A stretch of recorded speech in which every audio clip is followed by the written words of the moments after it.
മനയിലെ കാഴ്ചകളൊക്കെ ഉണ്ട്. ഇനി അടുത്തത് നമ്മുടെ ലക്ഷ്യം എന്ന് പറയുന്നത് തുംഗനാഥും ചന്ദ്രശിലയാണ്. തുംഗനാഥ് എന്ന് പറഞ്ഞാൽ ലോകത്തിലെ ഏറ്റവും ഉയരം കൂടിയ ശിവക്ഷേത്രങ്ങളിലൊന്നാണ്. പിന്നെ ഹിന്ദു പുരാണങ്ങളുമായിട്ട് ഒരുപാട് ബന്ധങ്ങളുള്ളൊരു ക്ഷേത്രമാണ്. പിന്നെ വളരെ പുരാതനമായ ഒരു ക്ഷേത്രം കൂടിയാണ്. അപ്പോൾ അവിടെ വളരെയധികം കാഴ്ചകളുണ്ട്. പിന്നെ അതിലേക്ക് പോകാം നമുക്ക്. ഉത്തരാഖണ്ഡിലെ കോര വനത്തിൽ കൂടെ പോയിക്കൊണ്ടിരിക്കുന്നത്. കോര വനം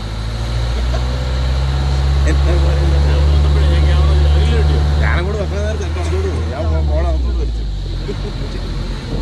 വടിച്ചോണ്ട് പോയാൽ തീർന്നില്ല. വഴിച്ചാ വടിക്കാൻ കയറ്റിയ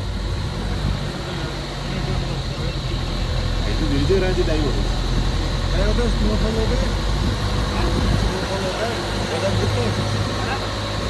നാളെ ഒരു 6 കിലോമീറ്റർ ട്രെക്കിംഗ് ഉണ്ട് ഈ മലയാളം മണ്ടയിലോട്ട്. ചന്ദ്രശില എന്ന് പറഞ്ഞ സ്ഥലത്തേക്ക് പോകണം. ചന്ദ്രശില. അതിനുവേണ്ടി ഞങ്ങളിവിടെ ഇപ്പോൾ ടാക്സി പിടിച്ച് വന്നു. ഇവിടെ റൂം എടുത്ത് കിടന്നു.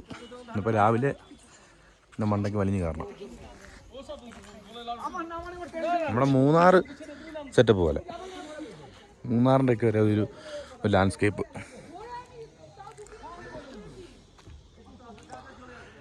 വന്നപ്പോൾ നല്ല തണുപ്പുണ്ടായിരുന്നു. ഇപ്പം വലിയ കുഴപ്പമില്ല.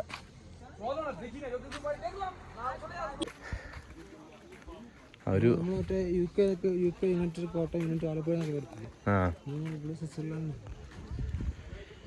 അതെ, പ്രകൃതി അതുപോലെ വെളി രാജ്യത്തിൻ്റെ ഒരു ലുക്കുണ്ട്. പശുണ്ടോ? പൊക്കവും ഇല്ല. ഫസ്റ്റ്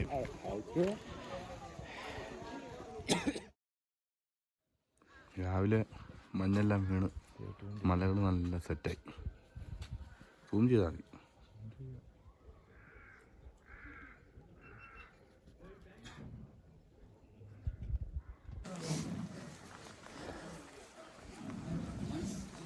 പിന്നെ 6 കിലോമീറ്ററുള്ള ട്രെക്കിങ് സ്റ്റാർട്ട് ചെയ്യാം.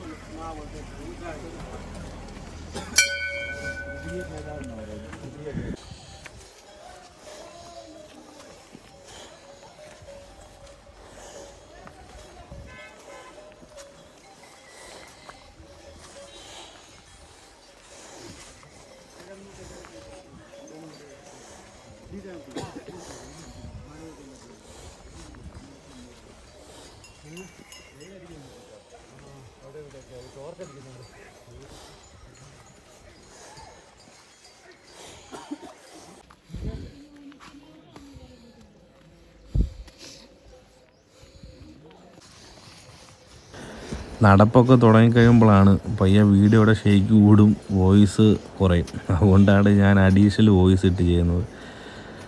നല്ലൊരു മലയാണ് നമ്മൾ നടന്ന് കയറിക്കൊണ്ടിരിക്കുന്നത്. ഏകദേശം 6 കിലോമീറ്റർ ഉണ്ടെന്ന് പറഞ്ഞാൽ അത് 1.5 ദൂരമാണ്. കാരണം നേരെയായിട്ടുള്ള വഴിയല്ലോ, നല്ല കുത്തായ കയറ്റം കയറി പോകണം. അത് ഇതുപോലത്തെ വഴിയാണ് മുക്കാലും.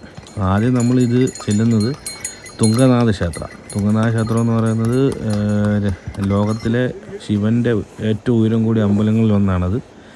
പിന്നെ അതിൻ്റെ മുകളിലാണ് ഇത് ചന്ദ്രശില എന്ന് പറഞ്ഞ സ്ഥലം. തുംഗനാഥ ക്ഷേത്രത്തിൽ നിന്ന് ഒരു 2-2.5 കിലോമീറ്റർ വീണ്ടും മലയിലേക്ക് കയറാം. വേറൊരു രസകരമായ കാര്യം എന്ന് വെച്ച് കഴിഞ്ഞാൽ, നിങ്ങൾ ശ്രദ്ധിച്ചോന്ന് അറിയത്തില്ല, എൻ്റെ മുന്നിൽ നടന്നു പോകുന്നവൻ ബോബ് മാർലിയുടെ ബാഗൊക്കെ ഇട്ടാണ് പോകുന്നത്. ഞങ്ങൾ 5 പേരും ബോബ് മാർലിയുടെ ബാഗൊക്കെ ഇട്ടാണ് കയറുന്നത്.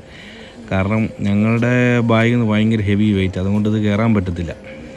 അതുകൊണ്ട് ക്ലോക്ക് റൂമിൽ കൊണ്ട് ബാഗ് വെച്ചിട്ടാണ് ഞങ്ങൾ മിക്ക സ്ഥലത്തും കയറുന്നത്. അപ്പോൾ ഇത്തവണ ഞങ്ങൾക്ക് താഴെ മുറി ഉള്ളതുകൊണ്ട് മുറിയിൽ ബാഗുകൾ ഫുള്ള് വെച്ചിട്ട് ഞങ്ങൾ 150 രൂപ 100 രൂപ എങ്ങാണ്ടാന്ന് തോന്നുന്നു. ഞങ്ങൾ വരുന്ന വഴിക്ക് എല്ലാവരും ഓരോന്ന് വെച്ച് വാങ്ങിച്ചു. അതിൻ്റെ അകത്ത് വെള്ളവും ചെറിയ രീതിയിൽ ഫുഡും പിന്നെ മൊബൈലും ചാർജറും അങ്ങനെയുള്ള സാധനങ്ങളൊക്കെയാണ്. ഏകദേശം ഒരു 20 ദിവസത്തെ പ്ലാനായിട്ട് ഇറങ്ങിയത് കേട്ടോ. ആദ്യം യമുനോത്രി പോയി, അത് കഴിഞ്ഞ് കേദാർ, ഗംഗോത്രി, ബദ്രിനാഥ്, മന പോയി, അത് കഴിഞ്ഞിപ്പോൾ ഇപ്പം ചന്ദ്രശില, തുംഗനാഥ്.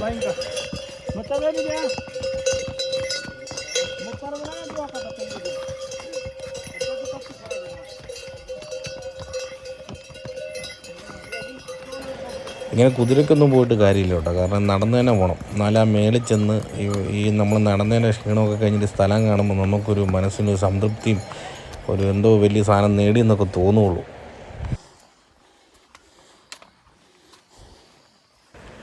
നമ്മുടെ കൂടെ വന്നവന്മാരെല്ലാം റെസ്റ്റ് എടുത്തപ്പോഴത്തേക്കും ഞാൻ പയ്യെ സ്റ്റെപ്പ് അടിച്ച് കയറി കേട്ടോ. അത് വേറൊന്നും കൊണ്ടല്ല, കഴിഞ്ഞ ട്രക്കിങ്ങിനെല്ലാം അത്യാവശ്യം ഞാൻ പുറയിലായിരുന്നു.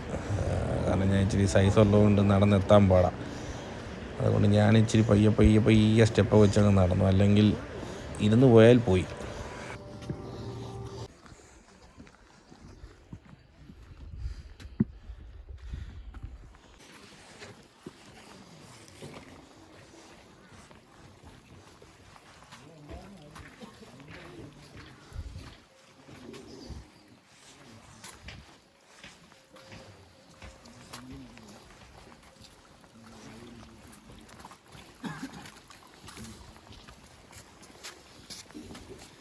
നിശബ്ദ ചലച്ചിത്രം.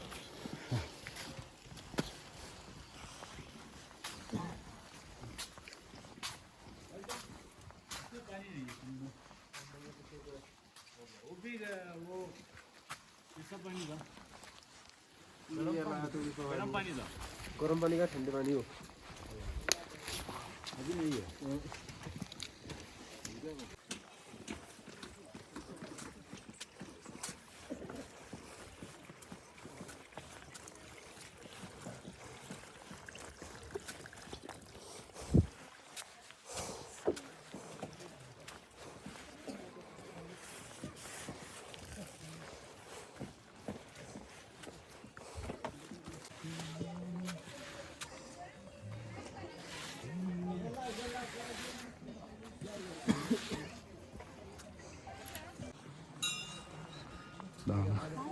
ഇതാണ് തുംഗനാഥ ക്ഷേത്രം. ഇതാണ് തുംഗനാഥ ക്ഷേത്രം. പഞ്ചപാണ്ഡവന്മാർ പണി കഴിപ്പിച്ചെന്നാണ് പറയുന്നത്. അത് മാത്രമല്ല, ഇതിനെ ചുറ്റിപ്പറ്റി ഒരുപാട് ഐതിഹ്യങ്ങളുണ്ട്. പക്ഷെ പ്രധാനമായിട്ടും ഇതാണ് പറയുന്നത്. പിന്നെ അതിമഞ്ഞുകാലത്ത്, അതായത് അതിശൈത്യകാലത്ത് ഈ സ്ഥലം മൊത്തം മഞ്ഞ് മൂടിക്കഴിഞ്ഞാൽ പിന്നെ ഈ ഏരിയയിലേക്ക് ആരും വരാറില്ല. അത് ഭയങ്കര രസമെന്നാണ് പറയുന്നത്. മഞ്ഞ് ഫുൾ മൂടും. ഏകദേശം ഒരു 5000 വർഷം പഴക്കമുണ്ടെന്നാണ് പറയുന്നത് ഈ ക്ഷേത്രത്തിന്. അത് നമ്മൾ വന്ന് കാണുമ്പോൾ അറിയാം കേട്ടോ. അമ്പലവും പരിസരവും ഒക്കെ കാണുമ്പോൾ നമുക്കറിയാം നല്ല പഴക്കമുള്ള ആണെന്ന്. ഇതിൽ എന്തൊക്കെയോ പ്രതിഷ്ഠകളും കാര്യങ്ങളൊക്കെ ഉണ്ട്. അതിനെക്കുറിച്ച് എനിക്ക് അത്ര വ്യക്തമായിട്ട് അറിയത്തില്ല. പക്ഷെ നല്ലൊരു ആത്മീയ അന്തരീക്ഷമാണ്. നമ്മുടെ നാട്ടിലുള്ളവർക്ക് ഇങ്ങോട്ട് തപസ് ചെയ്യാൻ പോകുന്നതിൻ്റെ പ്രധാന കാരണം ഇതാണെന്ന് തോന്നുന്നു. ഭയങ്കര എന്നാ പറയുന്നത്, ഒരു നിശബ്ദതയും ഭയങ്കര ആത്മീയ അന്തരീക്ഷവും ഭയങ്കര രസമാണ്. അവിടെ ചുമ്മാ ഇരുന്നാലും നമുക്ക് സമയം പോകുന്ന അറിയത്തില്ല. ഒരു വല്ലാത്തൊരു അനുഭൂതി അവിടെ. ക്ഷേത്രവും അതിൻ്റെ പരിസരത്തുള്ള ചെറിയ പ്രതിഷ്ഠകളെല്ലാം കരിങ്കല്ലിലാട്ടോ നിർമ്മിക്കപ്പെട്ടിരിക്കുന്നത്. 5000 വർഷങ്ങൾ മുമ്പെന്ന് പറയുമ്പം ഇവിടുന്ന് ശേഖരിച്ചിട്ടുള്ള കരിങ്കല്ലും ചീളുകല്ലുകളൊക്കെയാണെന്ന് തോന്നുന്നു. മൊത്തം പണിതിരിക്കുന്ന കരിങ്കല്ലും ഉണ്ടാട്ടോ. പിന്നീട് ഇത് ഒരു തീർത്ഥാടന കേന്ദ്രമാക്കി മാറ്റിയ സമയത്ത് അതിൻ്റേതായ മോടി പിടിപ്പിക്കാൻ വേണ്ടിയുള്ള പുതിയ ബിൽഡിങ്ങും പാതകളൊക്കെ ഉണ്ട്. പക്ഷേ അമ്പലത്തിൻ്റെ പഴമയിൽ ഒന്നും ഒരു മാറ്റം വരുത്തിയിട്ടില്ല. എല്ലാം അതുപടി പോലെ തന്നെ. പ്രതിഷ്ഠകളുണ്ട്. ഇത് ഭൈരവനാഥ്. ഹിന്ദിയിൽ എഴുതി വെച്ചിട്ടുണ്ട്.